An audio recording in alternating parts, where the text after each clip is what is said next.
నేను నాకున్న సోర్సెస్ ఇంతకుముందు పనిచేసాం ఫీల్డ్లో కాబట్టి దాదాపు 30 ఏళ్ళు చేశాం కాబట్టి అక్కడ ఉన్నటువంటి పరిచయాలతో కొంత, నాయకులతో ఉన్న పరిచయాలతో కొంత, అలాగే సీనియర్ జర్నలిస్టులతో ఉన్న పరిచయాలతో కొంత కొన్ని ఇన్ఫర్మేషన్ గ్యాదర్ చేస్తూ ఉంటాను. మిగతాది పత్రికల్లో వచ్చే వార్తలు దాని వెనకాల ఉన్న సూక్ష్మం నాకు అర్థమవుతుంది సుదీర్ఘకాలం పాటు ఫీల్డ్లో ఉండటం వల్ల. అందువల్ల వాటిని కూడా క్రోడీకరించి నేను మాట్లాడుతుంటాను. నేను మాట్లాడే వాటిలో 100కి 80% దాదాపుగా అదే రూట్లో, అంటే నా అంచనాలకి అనుగుణంగానే ఉన్నాయి. ఒక్క 20% మాత్రమే తేడా వస్తున్నాయి. ఆ తేడా వచ్చినప్పుడు కూడా నేను చెప్తా ఇది నా అంచనా పొరపాటు పడిందని కూడా, అందులో మొహమాటం ఏం పడను.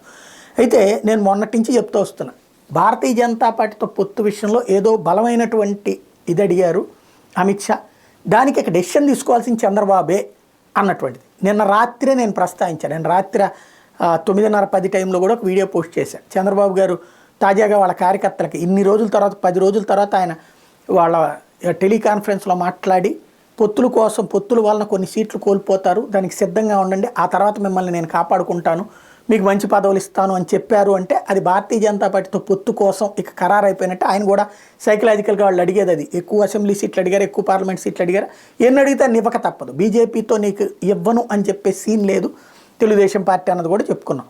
ఇప్పుడు ఆంధ్రజ్యోతి రాధాకృష్ణ గారని తెలుగుదేశం పార్టీ గెజిట్ లాంటి వారు రాశారు. తాజాగా చూస్తే తెలుగుదేశం పార్టీ వచ్చే వారమే ఎన్డీఏలో తిరిగి చేరనున్నట్టు విశ్వసనీయంగా తెలిసింది. వీళ్ళకి విశ్వసనీయంగా తెలిసిందంటే 100కి 90% నిజం.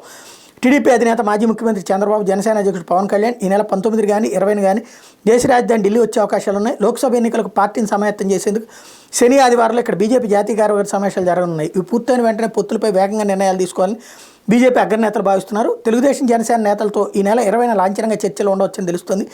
ఏ పార్టీ ఎన్ని సీట్లకు పోటీ చేయాలో ఇప్పటికే 3 పార్టీల మధ్య అవగాహన కుదిరిందని, ఏ స్థానంలో బరిలోకి దిగాలో కూడా ఒక అభిప్రాయానికి వచ్చారని విశ్వసనీయ వర్గాలు చెప్పాయి. కాగా ఎన్డీఏలో చేరే ఇతర పార్టీల అధినేతలందరినీ పిలిచి విస్తృత భేటీ ఏర్పాటు చేయాలని కమల్నాథులు భావిస్తున్నారు.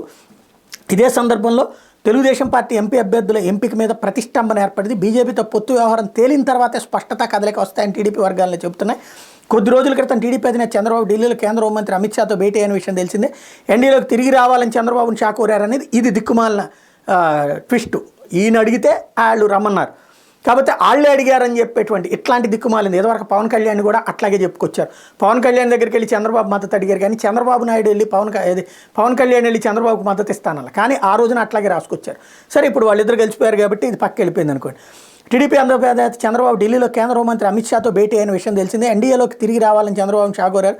ఆయన కూడా అంగీకరించారు. దీనిపై ఇంకా అధికారిక ప్రకటన విడుదల కాలేదు.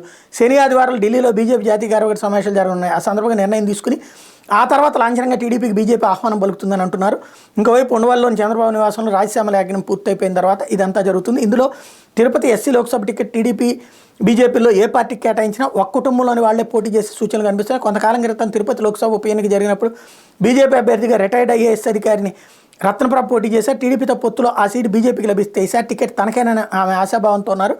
ఆ సీట్ టీడీపీకి వెళ్తే ఆమె కుమార్తె నిహారికను నిలపాలని ఆ పార్టీ అధిష్టానం గతంలో నిర్ణయించింది. నిహారిక భర్త కుటుంబం టీడీపీలో ఎప్పటి నుంచో చురుగ్గా ఉందన్నటువంటిది. ఇప్పుడు ఇదే జరిగితే కనుక తెలుగుదేశం వాళ్ళు బీజేపీలోకి వచ్చినందుకు ప్రయోజనం చేకూరుద్ది. సుజనా చౌదరికి అట్లాగే సీఎం రమేష్కి కూడా సీట్లు వచ్చేటటువంటి అవకాశం ఉంటుంది.